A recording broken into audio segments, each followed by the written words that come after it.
Hello there, ladies and gentlemen, and welcome to another episode of CookieCast. So on CookieCast, it's the Formula 1 podcast. That's right, been a little while, a little bit of a summer break, but the boys are back. They're bringing you all of the Formula 1 news, Formula 1 reviews, previews, predictions, absolutely everything you could possibly want from a Formula 1 podcast right here. Oh my, it's going to be good. Before we get started, please do consider like, share, subscribe and comment. Leave a review where you can leave a review. Share that podcast around, people. If you like the Formula 1, you must know somebody else that likes the Formula 1. Slip this over to them. They'll thank you for it. Trust me. Right, let's get started. Here we go. This is CookieCast. Straight to the apex.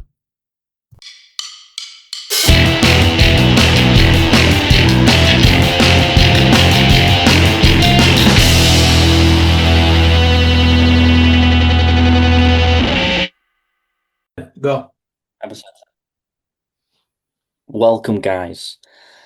Good evening, good morning, good afternoon, wherever you're listening or watching. This is the Straight to the Apex F1 Loosely F1 podcast, episode 10. I am known as Zoom user, but you may have heard me before as Tony. And I'm joined by the usual guys, Mark W. and Jay Diggity. How are we doing, guys? Good. Bad, mate. Good. Bad.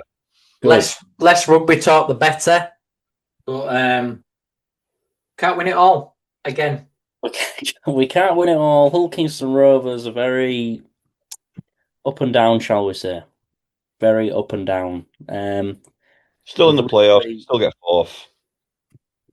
If they finish fourth, what does that mean, though? Home tie in the playoff.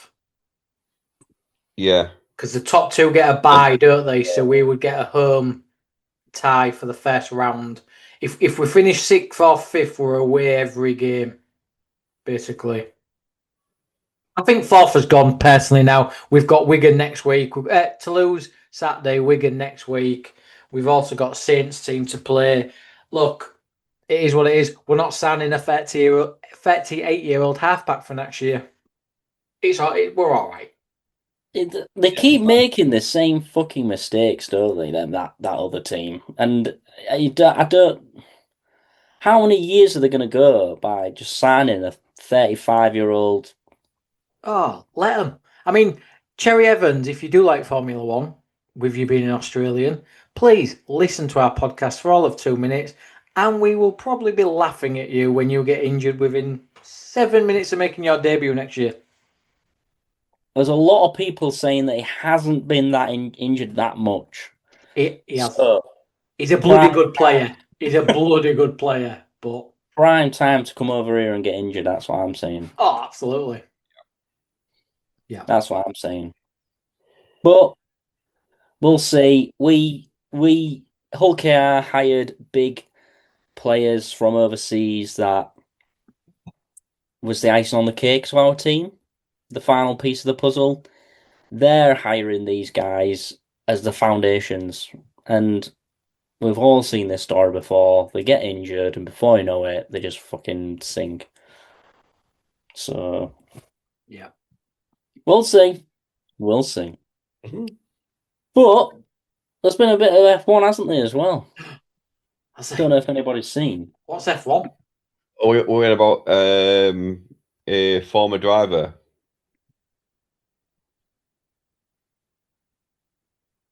What? Oh, the way you've gone quiet. That's now telling me that you're not on about the same thing I'm on about. No, I am not.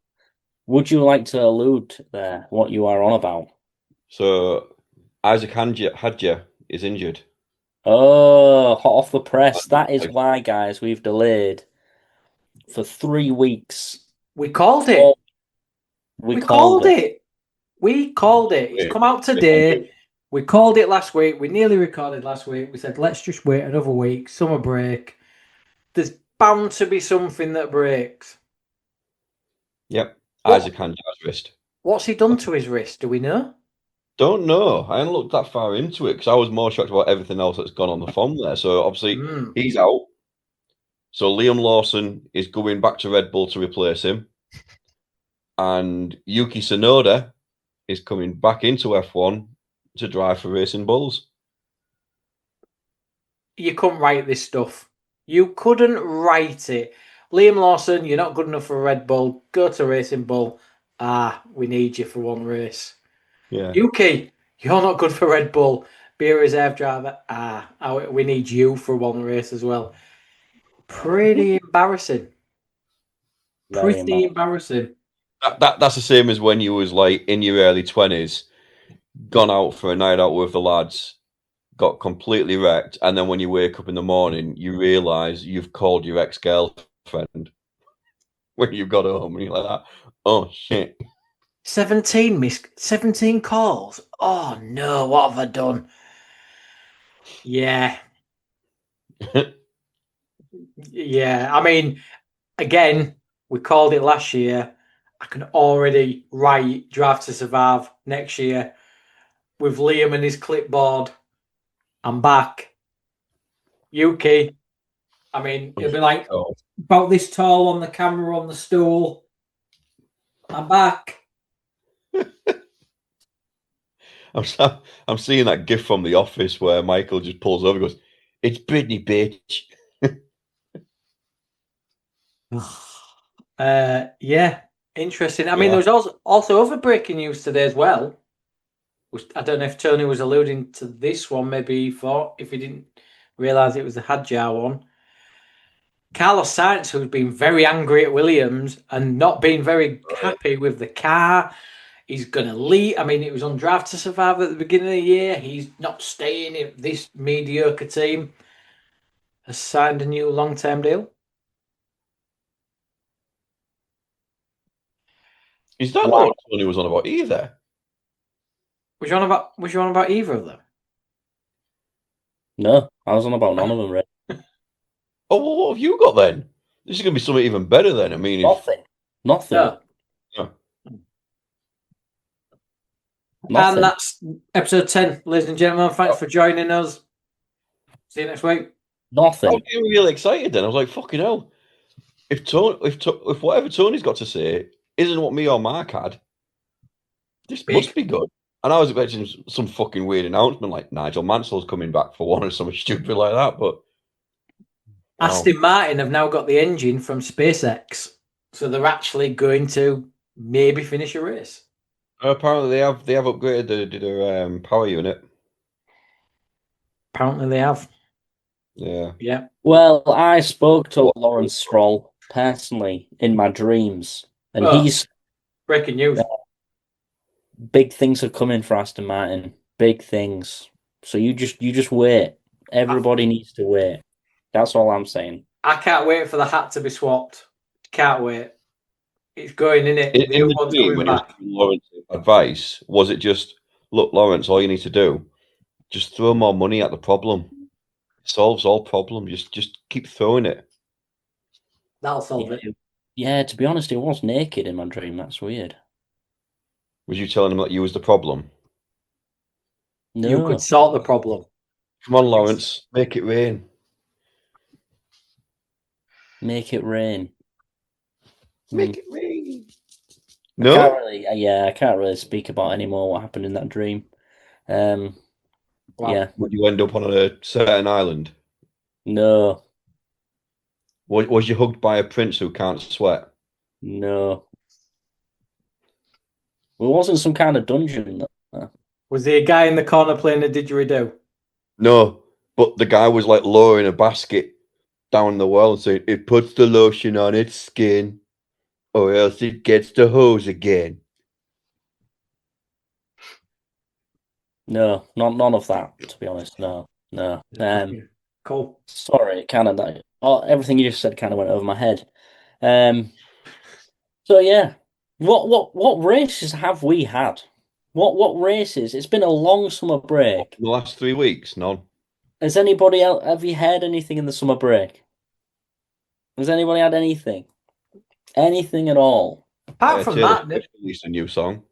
I heard that. You heard what? I don't know. I nearly said something, but I don't know if that's going too far. Did it No. involve Taylor Swift and some form of release? No. Let's just skip. I can't say it. Let's just carry on. Let's just Carry on. skip. Carry on. What was the last two races? Can anybody tell me? There was Belgium and Hungary. Belgium and Hungary. So definitely not Austria then. No. We haven't had Austria yet. Belgium. We have had Austria. That was before Silverstone. Yeah. What? It's Austria. Give me a second, guys. I just need to recap my notes here because it seems like something is awry. Oh, please tell me Tony's like 3 races behind. We've had Silverstone. No, we haven't. And here's our predictions. Oh yeah, I definitely know. Yeah, I'm going to predict Silverstone, Belgium, and Hungary. Yeah, I'm going Leclerc, Russell, and Hamilton for Silverstone. Wow, that's bold. Oh, I hope you do well. I'm going to say the same. Yeah, for the Bants. Yeah, for Bants. All about Bants. What? 7 points? I mean, I can't actually remember them races, if I'm honest. I don't think a lot happened in them. Neither can I. I mean, it's just... Hamilton got more penalties in them 2 races than... Yeah. I mean, Belgium, top 3 was Antonelli, Leclerc, Verstappen. Hungary, Norris, Verstappen, Antonelli. So Norris getting his first win of the season. Yeah. Are they on the comeback? Are they not? Well, I mean, if we'd have recorded around the races, there was quite a lot of Oscar Piastri bitchy, moaning comments. Is it track specific? Yeah. Probably. Yeah, there was a lot of Oscar drama. Yeah, he effectively said that they have fixed the strategy. Yeah. Over Norris. Yeah. I forgot about that. I actually said it on the video as well. I think. Do we think? It's a little bit? Yeah, we do. I'm going off him, and I was quite liking Oscar. Do we think his days at McLaren are numbered? Yeah, 100%. 100%. He's burning the bridge, and he's not even crossed it yet. Yeah. Well, you called it, James. He absolutely fucking exploded the bridge when he was at Alpine, and you said he will do it again. And lo and behold, a few things haven't gone his way. It probably started last season. With the whole championship battle with him and Lando and him being favoured, apparently. But he's doing it again. Mm-hmm. And you can't be demanding like he is if you don't back it up. He's not had a really consistent good season in Formula One. He's been up and down. That was the only race really he was looking all right in. But at the same time, Norris was faster. And Norris was even saying, I am faster. And he proved it because, what was it? There was the whole kind of whatever happened in the pit. I can't remember exactly what it was. And then he's like, "Oh, you've rigged the strategy. You know, it's all in favour of him and all that bullshit." And then, if I remember rightly, he crashed into Sainz. Yeah, I think he hit Sainz. But as soon as Norris got past him, he was pulling away. You know, it didn't take him long to develop a gap, and I think he was like 15 seconds ahead of when he won. Say what you want, Oscar. Back it up. If you're absolutely dominating Lando in a shit car, then fair enough. But you ain't. It's been a shit car for both of you. Lando's possibly had the edge pretty much every week for this year. He had the edge last year. He won the championship. He's become a demanding, whiny little bitch without backing it up. It's like being, I don't know, fucking hell. It's like being an absolute world-class player or telling everybody you're an absolute world-class player when you've done 4 out of 10 every football game or rugby game. If you're not putting the results out there and the performances out there, how you can go demanding more and build a team around you, I don't honestly know. I'm very fickle. I know I am. I go on and off people, but Mark, I was about to bring that up. You did like him at one point. I did like him, but he had talent, but already because he's been successful in a short space of time, he's now demanding teams follow him and build around him and give him strategies. And when it don't go his way, instead of saying, right, okay, I'll fucking prove it to you, he is, to quote someone very close to us, he's a whiny little bitch. He don't bring anything.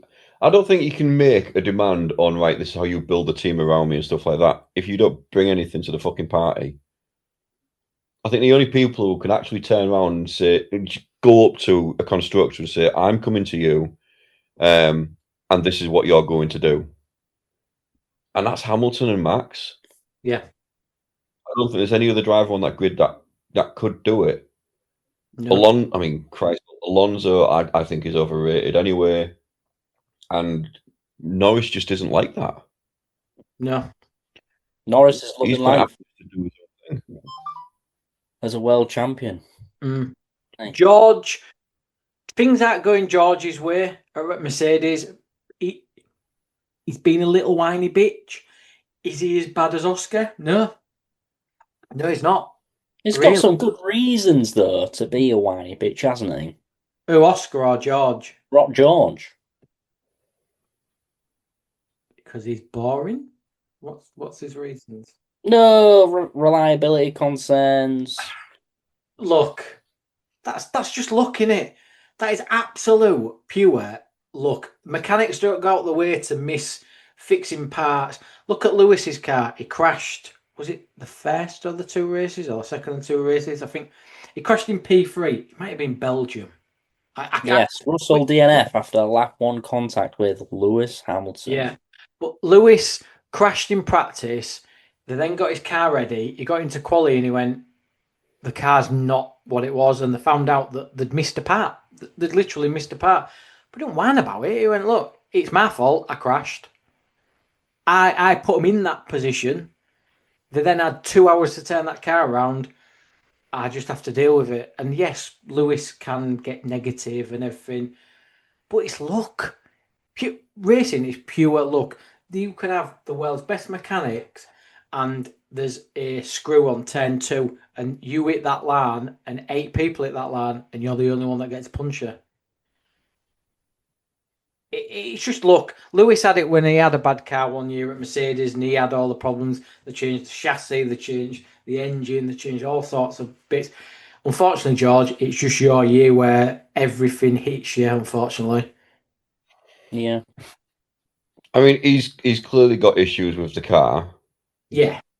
We can all agree on that. But Charlie brought up a good point. And she could probably hear me saying this as well, so she probably sat upstairs now with a little grin on her face. But it's not that George has got a car problem. It's that he's got a Toto problem. In what way? Because it does kind of look like Toto Wolff has lost interest in George. Yeah. Yeah, he's being pressured a little bit from above. And I've said for a couple of weeks already, he needs to start looking at Kimi and considering prioritising him as the driver. But Toto's not generally like that. He would consider prioritising the driver, but he wouldn't usually turn his shoulder to the other driver. And I think that's what George done a little bit with his moaning. I mean, he's been quite vocal on the radio, and Toto's gone on the radio and actually told him to shut up. Who else do Mercedes go for if they lose George Russell? Max. No, why? Go Kimi Antonelli. But then you got Kimi Antonelli and Max. Fucking hell, what a lineup. Orlando. I can't see Lando leaving McLaren. No, the team's too geared up to him at McLaren. But then would the pull of a constructor be that one reason? He knows Mercedes because of McLaren's relationship, but a bit like Lewis at the time, look, put me in a Mercedes engine car at the works team Mercedes, you're always going to have an advantage over a customer of Mercedes. That's the only step up. But you're right, he's giving up a hell of a lot just to be at a works team. Would George Russell? It's sad for George Russell because he didn't. He's had almost a couple of years of where he doesn't even really know where he's always under a contract dilemma, isn't he? And Mercedes are a works team, like you say. They could go up. They've got the finances too. They could risk going a bit lower, couldn't they? Taking a bit of more of a rookie because they've got Kimi Antonelli, but he's still a bit of a rookie, isn't he? But I think they've got the power to put a contract on the table for Russell, and if he don't like it, then they'll just be like, "Well, take it or leave it, mate. Well, we'll go get somebody else." Do you know what I mean? To flip the question, then, where does George Russell go? Oh, who would take him? You're talking the lower 5 teams, aren't you? So if I'll read them out now: Alpine, Haas, Audi, Williams, Aston Martin, Cadillac. I was going to say as well Cadillac, because I can see them being that kind of team that would just throw another kind of Lawrence Stroll kind of, let's just throw money at it. Hey George, here you go, mate. And they've got 2 drivers who are.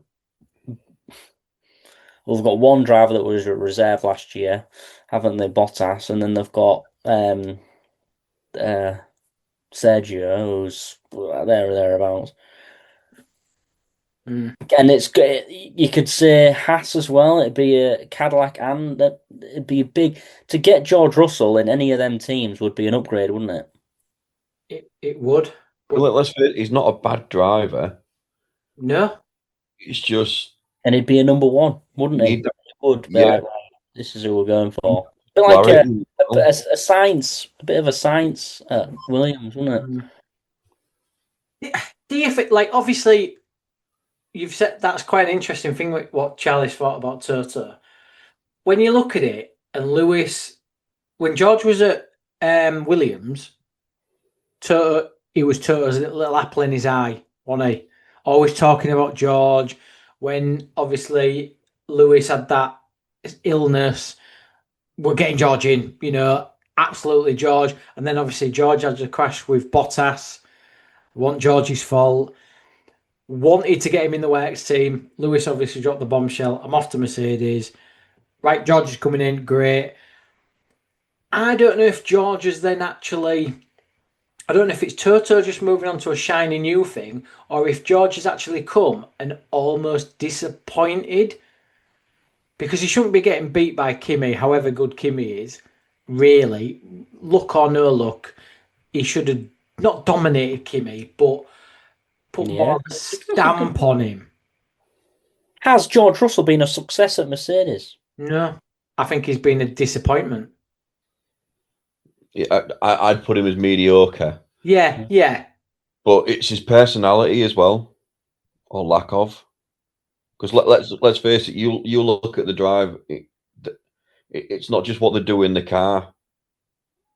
It's what they do on and off. It's off the track as well. That kind of charisma kind of thing. You got Hamilton. I mean, Christ, he's the fashion guy. He turns up every week dressed in God knows bloody what. You've got Max Verstappen, who's kind of seen as the villain, but everyone likes him because of his press conferences as well. Yeah, and he's a pure racer. Pure racer, yeah. Lando's he's the kind of nice guy with a little bit of cheek, same as Sainz, but then Sainz also is, he's the pretty boy and all this. And then you've got George Russell, who, probably walks up and down the grid trying to sell people volumes of the encyclopedia. It's just For F1, I think for F1, Max to Mercedes would be massive. Massive, wouldn't it? Absolutely massive. Game changer. You've got the best car on the grid with the best driver. Hands down, current best driver. I mean, on paper, George Russell is perfect for Mercedes. They're German. He's boring. They go hand in hand. It's just not worked out. Yeah. Sorry, any Germans listening. Sorry, both got no sense of but it's just not worked. And I think that Kimi's come in as this Italian but like you say, Italian flair. This young boy is Fearless. he's passionate. He's fearless. He's not afraid to say what he feels on the radio. George is very analytical and very procedure, and fans don't really warm to George, and maybe Toto's done exactly the same as what fans have. It just forgot about him. Almost, he's got a personality where you probably forget about him. Oh, George is here. Oh, shit. But I like to say mediocre is probably fair. He's a good driver. He's a solid driver. He's not ever going to be your top 3 or 4. He's not going to be a superstar, is he? No. So, and I think that's what Mercedes want, isn't it? oh God, yeah. With Kimi Antonelli, I think they've got one, but they know they've got one. Superstars sell. Look how much the amount of Red Bull merch you see, and it's got 33 on, or now number 3. Look at your hat, Tony, 44 on.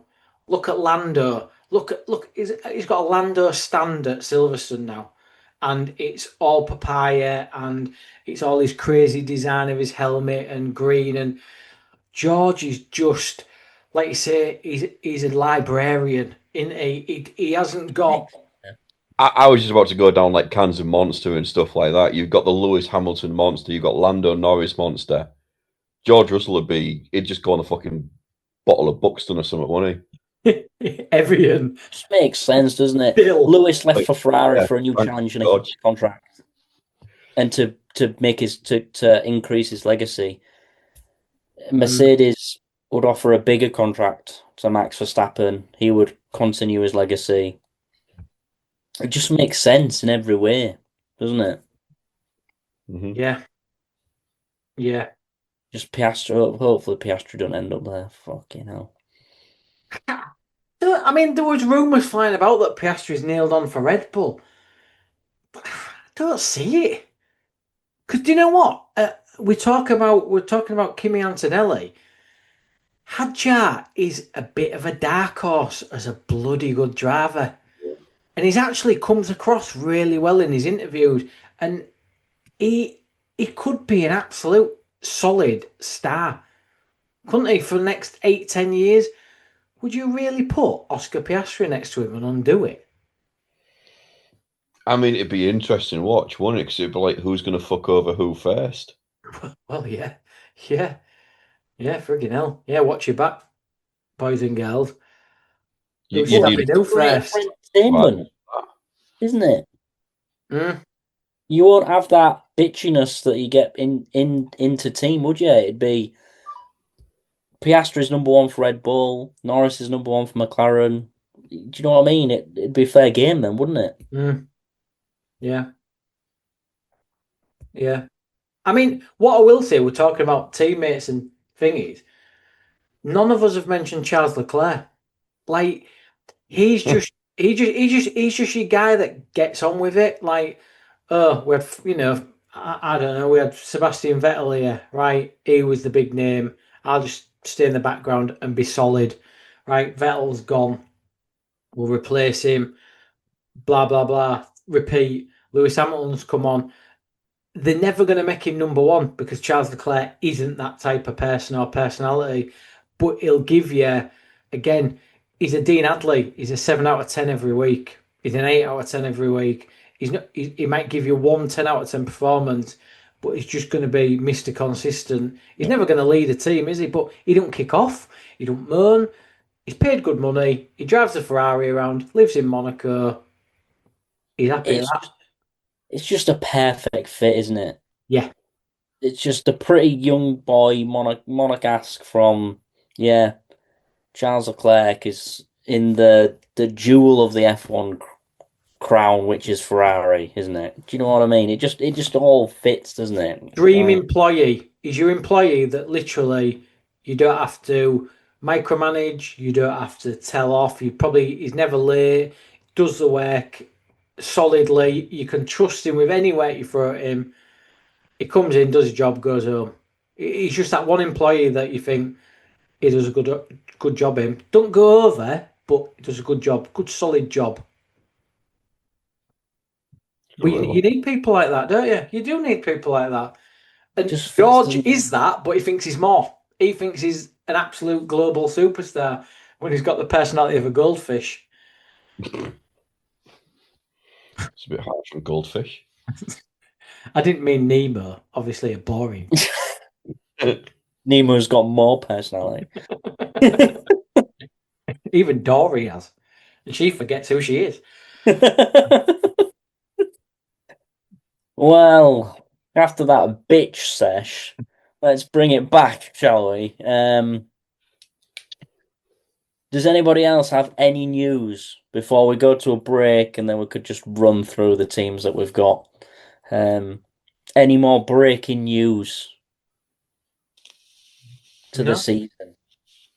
No. I can't think of anything. I feel like it's been a very long and quiet summer break.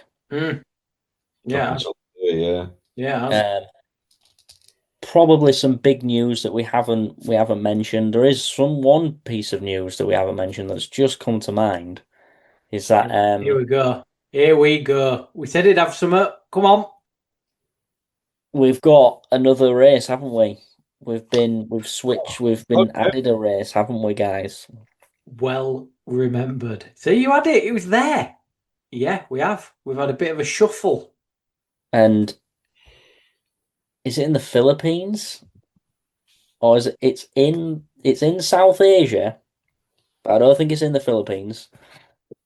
Somebody will tell me in my ear. No, that's not right.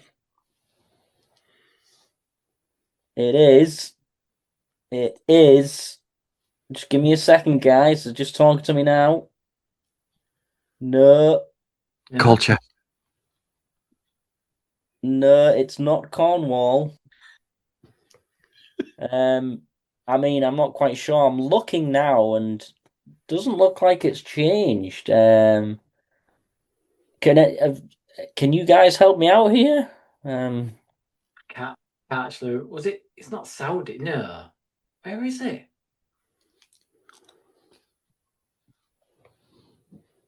I can't actually Why remember. isn't it on the F1 website? That's fucking terrible. We're professional podcasters for Formula One and know everything that we're talking about. The Honest. planning in this podcast is absolutely meticulous, I'll have you know.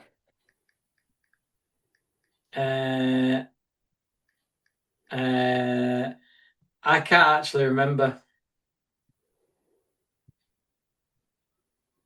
Malaysia. Yes. Malaysia. Yes. Malaysia added to calendar. There we go. Yes. Yes. But why isn't it? It's not even on the F1 No. official website. No. Yeah, they won't updated it. It's for Bahrain, guys. Just to be, it's for Bahrain, which is round 16. It's because of the airlines. It's just disappeared. Oh, it is on the F1 website. But it's all Bahrain, and it's the Formula One Gulf Air Bahrain Grand Prix in Malaysia. So really, it's still the Bahrainian Grand Prix. They've just It's the Bahrain. Don't turn up at Bahrain, people. It's a Bahrain Grand Prix, but don't turn up at Bahrain. Please don't. Anyway, do you want to take a break there and we'll come straight back? On that note, 100%. Let me just chill out for a minute. Bastards. Bye. Toodles. Hey you. Yeah, you that's listening right now. Thanks very much for tuning into this episode of Straight to the Apex, the Formula One podcast from CookieCast. If you're enjoying this episode, why not like, share and subscribe? Whilst you're there, feel free to check out some of the other podcasts that CookieCast has to offer. If you like football, we've got a football podcast. NFL more your thing? Then the Laces Out podcast is for you. Maybe even a little bit of the wrestling. Just look for the Getting Over podcast on CookieCast. Maybe you want to listen to Andy's Darkest Timeline. It's there too. So, the F1 boys have probably got themselves a drink. It's time to get back to the action. Hello, welcome back to Straight to the Apex F1 Loosely podcast. Like your It's mama. Part 2. What did you say? No, just move on.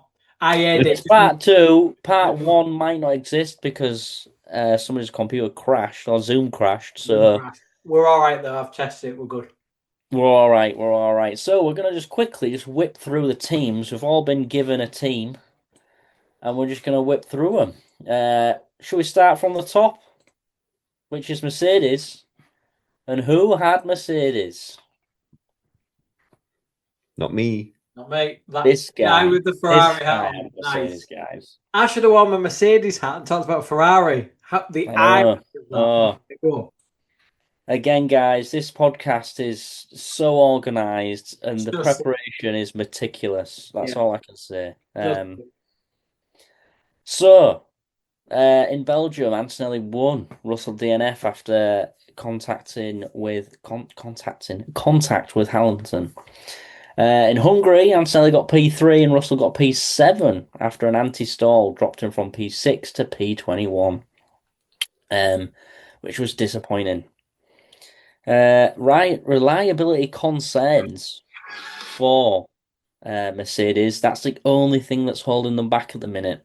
And we've already kind of touched on this Antonelli, Russell contracts. Will he still be there? The pressure that Russell's under at the minute.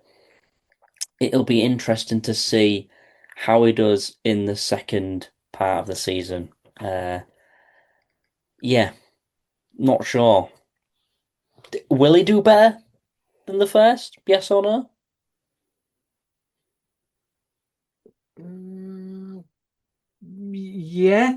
Yeah. Maybe. I mean, potentially. Yeah. yeah, Yeah. James. You might do. I mean, after every kind of reliability issue with like, oh, he'll do well next race, he fucks up again or something else happens. So the jury's out. Next is Ferrari. Can you give us a rundown of Ferrari? I think it was Mark Wilkin.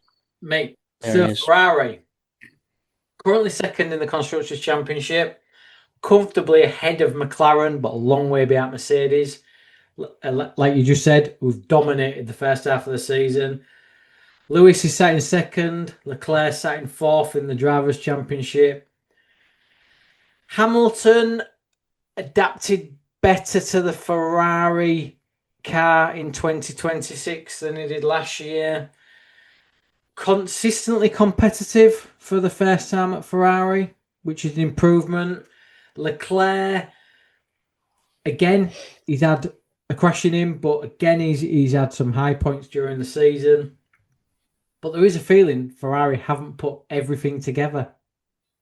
That is the feeling. They've won 2 races, including Leclerc at Silverstone. And obviously Leclerc winning that and Hamilton finishing third. But is second place good enough for the Tifosi? And have they left opportunities on the table? I feel like the strategies have been better this year, but I feel like they've probably left points and wins out there. 2 wins for Ferrari in the first half of the season probably isn't good enough. So I agree. I think I have to agree with that. Yeah, I yes, have to agree. From the hype at the beginning of the season, I think they've done a little bit disappointing.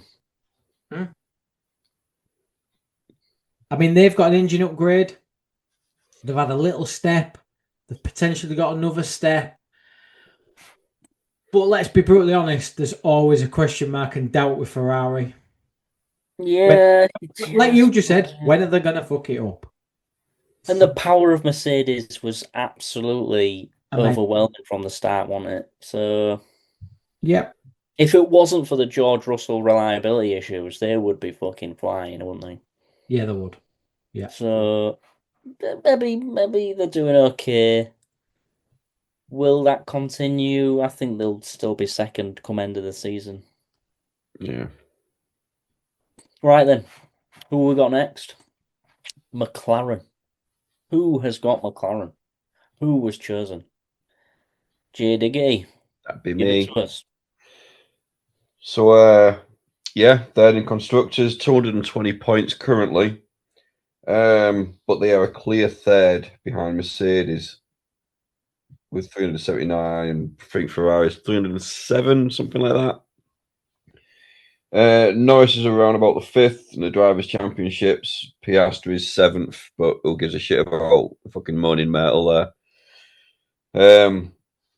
Not the greatest start of the season for them after last year. It's hard to say. You know, they've had reliability issues. It's hit them. Piastri spun out on a lap. Did not start in Australia. Both cars DNF'd in the Chinese Grand Prix due to electric and power unit issues. That's left them with an early points deficit. But again, that's Mercedes. I mean, we've seen the same kind of thing happen at Mercedes themselves as well with their reliability for both drivers. Yeah, they've thrown in a lot of upgrades through the season, especially around about Miami time. Redesigned the floor for Hungary, brought them back into contention for a bit. Nice little double podium in Miami. You know, I think Norris won the sprint there, if I remember rightly. And then obviously Norris finished the first half of the season with a very convincing win. But where they're going to go from here? They're good at upgrading. They're very good at upgrading. They're good at starting with a baseline and adding bits to that car. They are. I think if they're going to get anything, they might have a push at second, and that's about it. Because let's face it, Mercedes have pretty much done the damage. Yeah, they have. Yeah. There are two. Mark again makes a very good point there. They do come on strong. They get stronger throughout the season, don't they? They notoriously have a slow start, barring last season. Have they got too much to do though, like you say? Yeah, I think they're on 220. It's 307 Ferrari, 379 Mercedes, and the rest are too good, I think. So they'll probably stay the same. And Lando's a good driver. Yes, he's the world champion. He's not. I don't think he's all in it, to be honest. I don't. He's very similar to OKR. Not to take it back to rugby. We won everything last year. Lando won the championship last year. We have found out with OKR that everyone ups the game when they play you. We've struggled with that. We've really struggled. Sentiment's got in because we won everything last year, and we're struggling this year because we can't meet expectations. We should have maybe changed a few pieces. Lando's exactly the same. He won it last year. I don't feel like the motivation from Lando is there this year. Have McLaren sat on it? Have they thought, do you know what, we won it last year? We're all right. They've kept the team as it is. They've probably kept all the mechanics and all the background stuff. It's probably harder to win back-to-back championships. I think Lewis Hamilton, Michael Schumacher, Sebastian Vettel, then look at Wigan, Leeds, look at football, Man United, Liverpool, Arsenal. To be a champion in a one season like Leicester can do it. To back that up year after year after year is a special mentality. Lando Norris ain't got that. No. He could win it in 2 years, but he ain't going to win back to back. I just think he just looks too relaxed this year. He's like, I've achieved my dream. I've been world champion. Great. He hasn't got that drive to say, do you know what? I'm chasing that feeling again. I want it. It's just a different breed of people. Too laid back, isn't he? His just personality is just too chilled out, laid back, happy. I don't know who I'd rather have. I don't know. Would you sooner have a driver like that? I don't know. It is a funny one. I can't put my hand on it. Put yourself in that shoes. So you won the championship last year, Tone. Would you want to go win it again, or would you think, do you know what? Fuck it, I've won it. Fuck it, I've won it. What about you, James?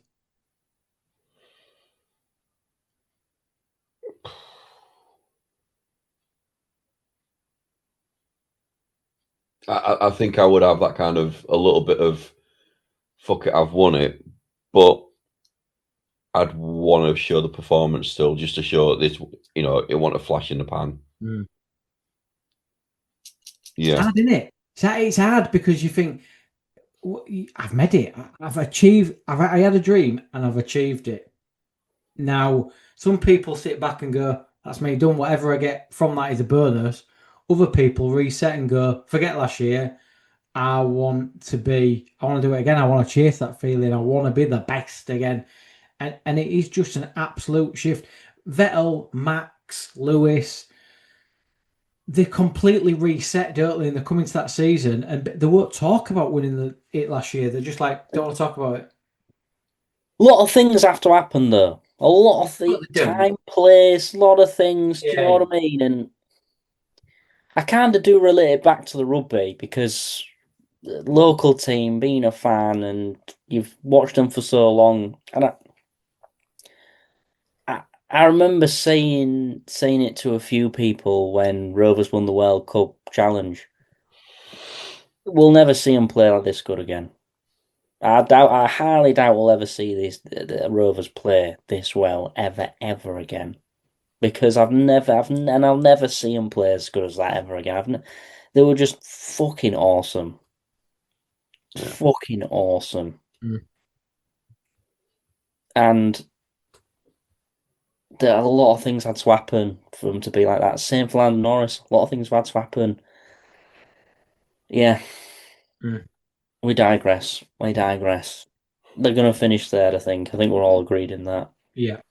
Yeah. We won't even talk about Oscar Piastri again. Fucking hell. Red Bull, 4th, 177 points. Who had Red Bull?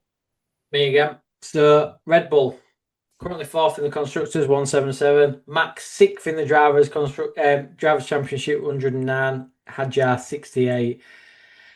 We've become so used to Red Bull and Verstappen being right at the front. Seeing them 4th is a bit weird this year. The car just simply isn't good enough. They've lost Adrian Newey as the headline, but they have lost a lot of technical people in the background. And that's what happens when you win championships. You lose your best people. McLaren are now feeling that this year as well. They're losing some of their technical guys. But Max is still Max. He's dragged that car onto podiums. He picked up big points when opportunities have been there. He finished 2nd in Austria, followed it up with another 2nd in Hungary. And then you've got Hadjar. Interesting story this season. 8th in the championship. Done it. Probably been the best driver alongside Verstappen in the Verstappen era as regards to a teammate. We've said it, he's going to miss a Dutch Grand Prix with a wrist injury. But if I was Red Bull, you'd probably say your expectations were up there and you're disappointed with the car. Max is constantly on the radio saying the car's a bag of shit. So, yeah, this is Red Bull, but unfortunately, they are well below par. Agree. End of an era. I think we can all feel it. I think we can all see it. Will Max move on is the big question. Will he move on? Yes or no? End of the season. See what happens at Mercedes. Yeah. I'm going to say yeah. Yeah. It feels like the right time. I feel if it's either to Mercedes or out of F1. Yeah, That's his 100%. two options. I think Max is a bit achieved everything he wanted to achieve in F1. He loves it, but he's become bored with it, and he's chasing other projects that probably give him a bit more family time, a bit more out the limelight. And let's be honest, he could probably go to any other racing category and absolutely dominate it. Absolutely dominate it, because he's a driver that you put him in any car that's competitive, doesn't matter what sport it is, Indy, NASCAR, touring cars, and the kid will absolutely be within probably a tenth of the fastest driver in that class. So yeah, it's Mercedes or out for, I think, for him, really. And if he goes to Mercedes, he could then school probably potentially the only driver on the grid at the minute that could get up close to him in terms of titles and yeah, Yeah. could almost help break himself. But anyway, that's really digressing. Yeah. Next on the standings is Racing Bulls in 5th with 66 points. Who has the Racing Bulls? I also have the Racing Bulls. Oh, Wow. Currently 5th in the championship. They've been one of the most enjoyable teams to watch this season. They've showed some really impressive pace, sometimes been better than the Red Bull in races. Silverstone was strong for them. Lawson finishing 6th, Lindblad 7th. They've been very consistent picking up points. Lindblad, for a rookie, lot to learn, but already he's probably proving that he's an F1 caliber driver. He's a solid teammate. Lawson rebuilding his reputation almost this season. Pretty solid. He's been given another chance to prove himself after what happened at Red Bull. Not expected to win races as a team, but they're doing exactly what a team like this should be doing: developing young drivers, scoring consistent points, and making life difficult for teams around them. So I would say that they're having probably a really good, if one of the best seasons they've had in a long time. I agree. Liam Lawson's best of the rest. He's in 9th in the driver's standings. Bit of a reputation. He's rebuilding it. It's close, but yeah, nothing more to add to them for me. Mm-hmm. Alpine. Who's got Alpine? Bloody hell, you give me all of them together. It's me again. Oh my God, it's typical, isn't it, that these all landed together? Alpine, 6th in the constructors. Gasly's got 42 points. Colapinto at 19. Probably quite a frustrating team, Alpine. First year they've had a Mercedes engine in the back, so we probably expected them to make a massive jump. Gasly's shown that when the car works, he's putting in the points and he's fighting up higher in the order than he probably ever has. They're just not consistent. They're 5 points behind Racing Bulls. They're in the midfield, but they have a really good weekend and then disappear. Colapinto, it just not look competitive some weekends. Neither is Gasly. The car's letting them down. They probably, with a Mercedes, thought they'd be fighting, 7th, 8th, and they've been inconsistent. Agree. Not much to do about nothing really. 7th, Haas. Who has Haas? Is it you, Mark? It's me. No, it's not me. Okay, so that's definitely not. I was actually starting to sit there thinking, this is nice. I could put my feet up and just listen for these two for like 20 minutes thinking I've got the shit teams. Yeah, Haas. Interesting one, actually. So, what I've got here started off well under the new regs. Behrman was scoring well. 7th in Australia, 6 points. Excellent. 5th in China. Additional points came in Japan for Ocon, Canada, Monaco. And then they just dropped. They hadn't scored a single point in the last 5 races. Interesting. Yeah. Interesting. What's it say? 0 points in final 5 races. Barcelona through to Hungary. Slips as better resourced rivals. Racing Bulls, Alpine, and Audi introduced upgrades and pulled up ahead. Mm. So it's just that kind of, they're just not doing enough to the car, whereas everybody else is, and now they're just like, yeah, see you, mate. Only other thing really there, Berman is completely outperforming Ocon. I say completely when you compare the points, but yeah, the difference between them is quite vast. I mean, Berman's on 18 points, Ocon's on 3. Now, we're fans of F1 here. In my opinion here, Esteban Ocon should be performing a lot better than he is. He's got fucking 3 points, 17 out of 22. It should be the other way around. Should Yep. be. Really. Yeah, it should be. He's not gelling with the Haas, is he, at all? In the Alpine, he was constantly with Gasly. Granted, he's one of them teammates that's probably an absolute prick. But it absolutely should be the other way around. Pretty poor, really, pretty poor. Yeah, maybe it's time. Bye F1. It's time. Yeah. See you later, you lanky bastard. Anyway. Hey, Audi. Who has Audi? It's not you, Mark. It's definitely not you. It's me. Bortoleto, Hulkenberg, Belgium, 8th and 13th. Hungary, Hulkenberg 9th, Bortoleto 11th. Definitely a middle of the pack team. They're doing very well, considering they're a new team as well.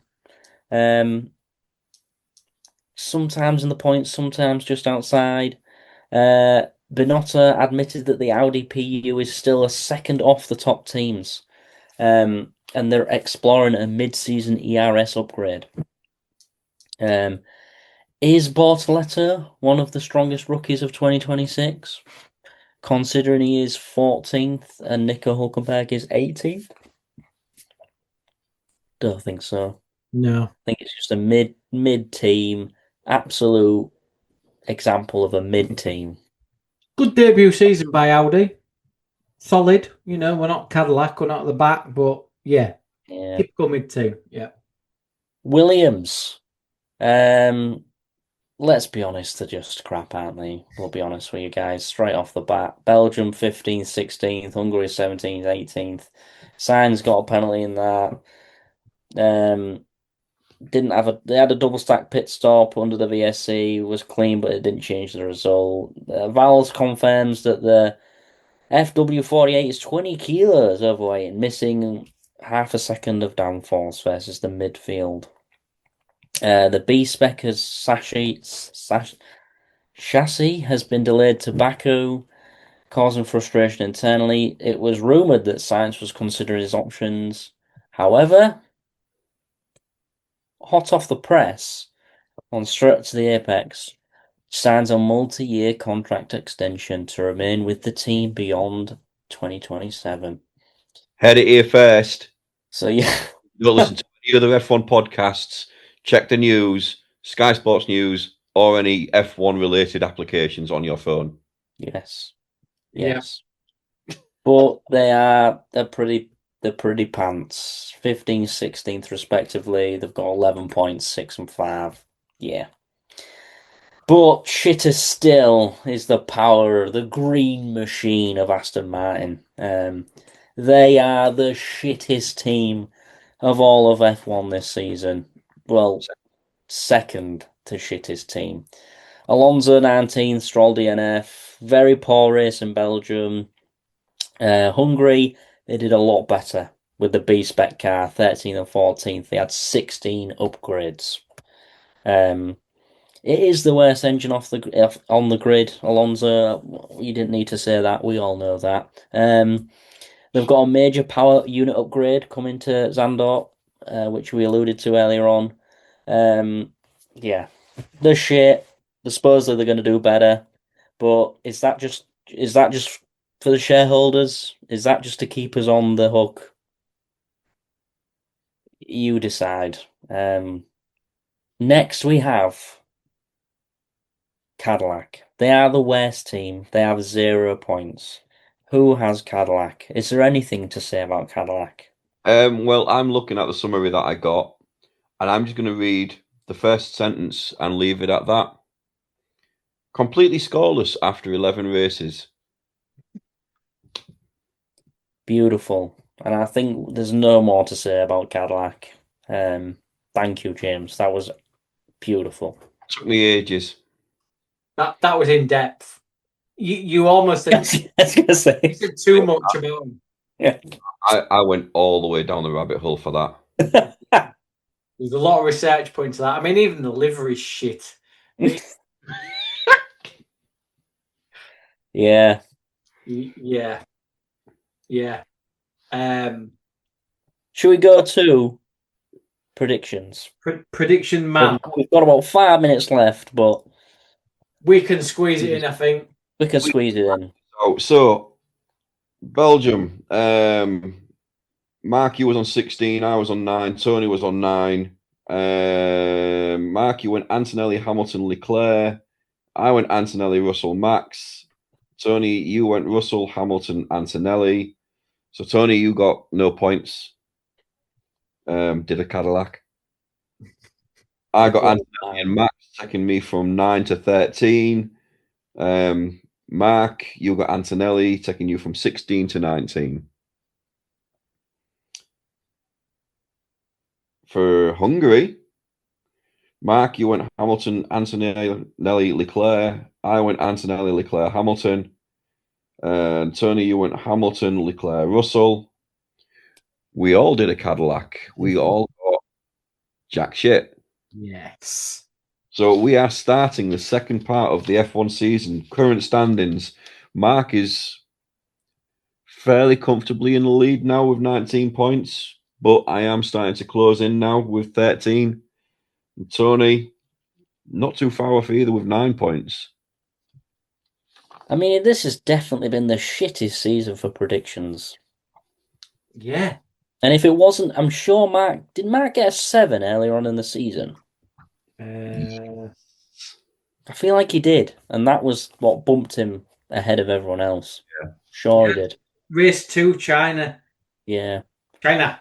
But it's been a shocking season when it comes to predictions. Been Should we go predictions for Zandvoort? Yeah. The next race, the last race in Zandvoort. Last Dutch Grand Prix. I'm gonna go Max Verstappen to win.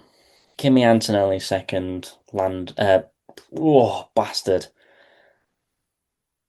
Lando Norris third.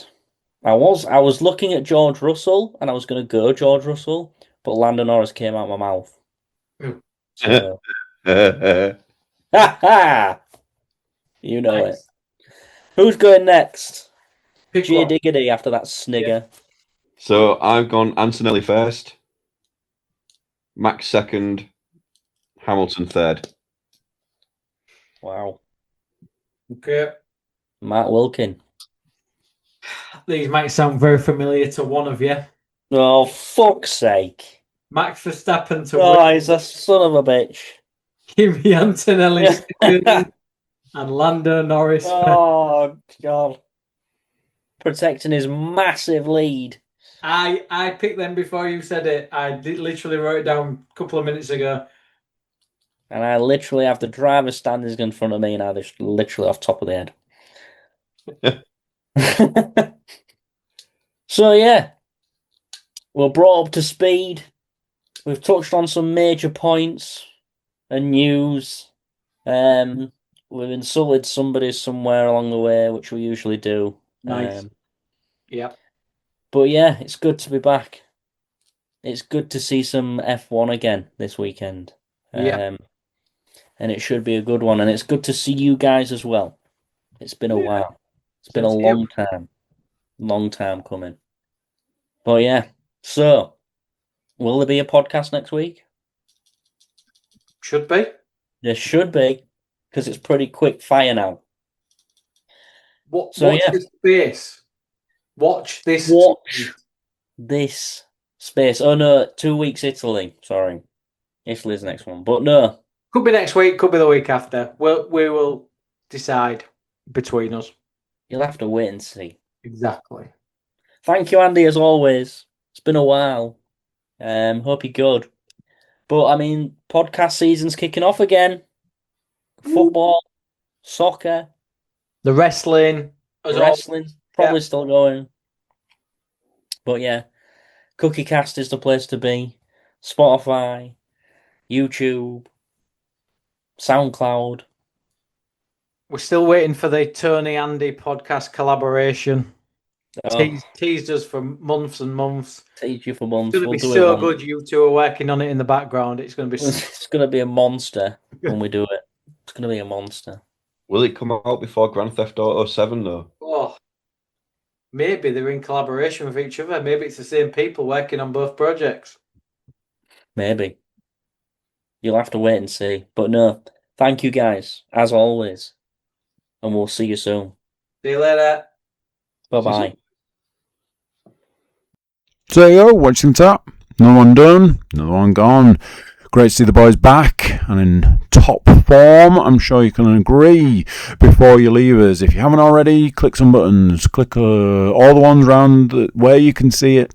Where you can see those buttons, get clicking. Like, share, subscribe, comment. Leave a review where you can leave a review.